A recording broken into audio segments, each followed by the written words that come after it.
ఉమ్మడి ఆంధ్రప్రదేశ్ లో పండని పంట, 10 ఏళ్ల తెలంగాణలో పండని పంట కాంగ్రెస్ ప్రభుత్వం వచ్చిన తర్వాత 280 లక్షల మెట్రిక్ టన్నుల వరి ధాన్యం పండించినాం. సన్న రకాలకి 500 రూపాయలు బోనస్ ఇచ్చినాం. ప్రతి గ్రామ పంచాయతీలో చివరి రైతు దగ్గర చివరి గింజ పడే వరకు కూడా సమర్థవంతంగా ముందుకు పోతున్నాం అని చెప్పి నేను మనం చేస్తున్నాం. అదేవిధంగా మరి వాళ్ళు 10 ఏళ్లు ఉన్నారు. వాళ్ళు రేషన్ వ్యవస్థను ఏ విధంగా నడిపించిందో ఇప్పుడు ఎట్లా నడుస్తుందో మీరు అర్థం చేసుకోవాలి. వాళ్ళు ఉన్నప్పుడు ఒక్క కొత్త రేషన్ కార్డు ఇవ్వలే. అక్కలు, చెల్లెళ్ళు, అన్నలు, తమ్ముళ్ళు మీరు జాగ్రత్తగా వినాలి. వేడికి మీరు ప్రజలు వినాలి. గత టీఆర్ఎస్ ప్రభుత్వం 10 ఏళ్ల పాటు రేషన్ కార్డు కొత్త వాళ్ళకి ఇవ్వలేదు. ఏదైనా మునుగోడు బై ఎలక్షన్ వస్తేనో ఏదైనా అది హుజురాబాద్ ఎక్కడది హుజురాబాద్ బై ఎలక్షన్ వస్తే అక్కడ రేషన్ కార్డు ఇచ్చింది. కానీ సాధారణంగా రేషన్ కార్డు ఎక్కడ కూడా కొత్తగా ఇవ్వలేదు. పాత రేషన్ కార్డులో కొత్త కుటుంబ సభ్యులను చేర్చలేదు. రేషన్ లో దొడ్డు బియ్యం ఇచ్చిండ్రు. సంవత్సరానికి 10,665 కోట్లు ఖర్చు పెట్టిండ్రు. ఇచ్చిన దొడ్డు బియ్యంలో 75 నుంచి 80% దొడ్డు బియ్యం ఎవరు తినలేదు. అది బ్లాక్ మార్కెట్ కి డైవర్ట్ అయింది. అంటే 40 రూపాయలు కిలో కొని సంవత్సరానికి 10,665 కోట్లు ఖర్చు పెట్టి ఈ మొత్తం రేషన్ వ్యవస్థ వాళ్ళ హయాంలో ఎట్లా మరి నడిచిందో మీరు గమనించారు. మేము అధికారం వచ్చిన తర్వాత సన్న రకాలకి 500 రూపాయలు బోనస్ ఇచ్చి కొనుగోలు చేయడం జరిగింది. ఆ సన్న రకాలని మిల్లింగ్ చేయించి ఈ రోజు తెలంగాణలో భారతదేశంలో మొదటి పాల స్వీకారం తర్వాత ఒక్క రోజు గాని ఒక్క గంట గాని సెలవు తీసుకోలేదు.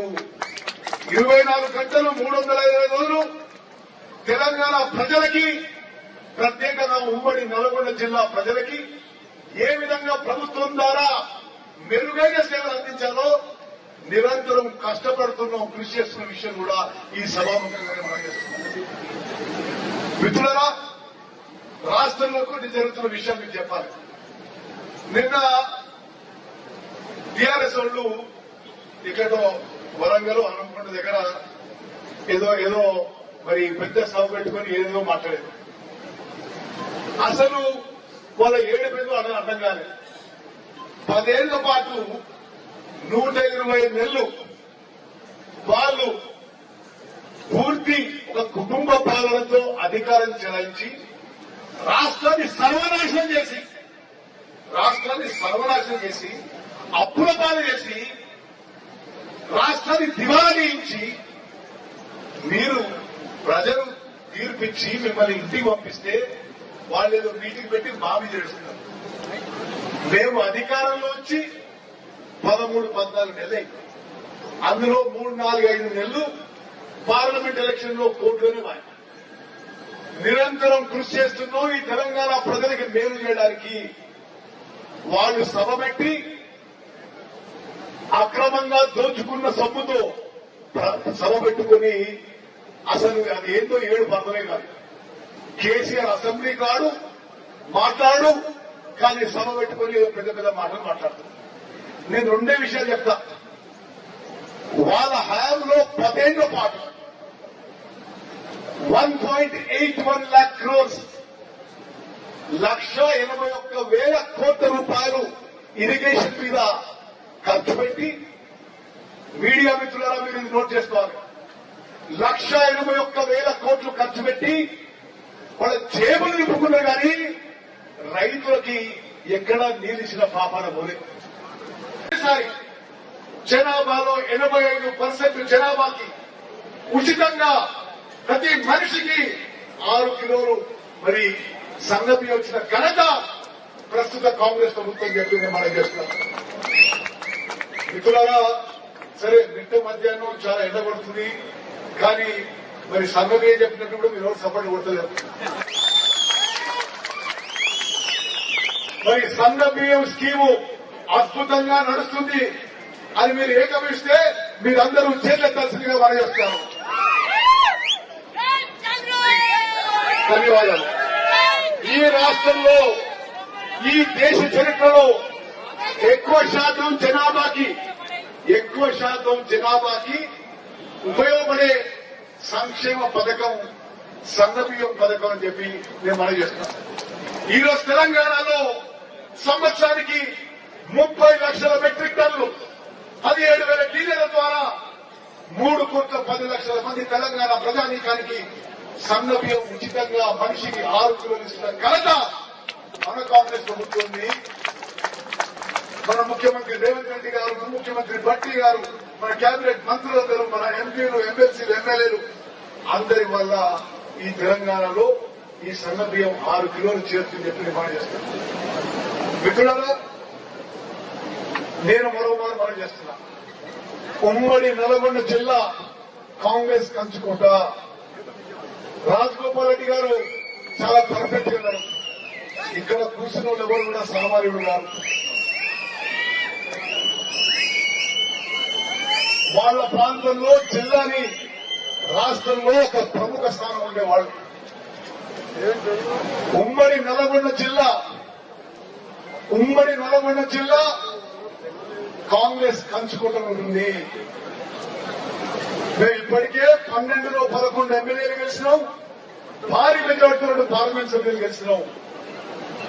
నేను ఈరోజు సభాముఖంగా మాటిస్తున్నా, ఉమ్మడి నల్గొండ జిల్లాలో నీటిపారుదల శాఖకు సంబంధించిన అన్ని ప్రాజెక్టులు కాళేశ్వరం వాళ్ళ హయాంలోనే కట్టిండ్రు, వాళ్ళ హయాంలోనే కూలిపోయింది.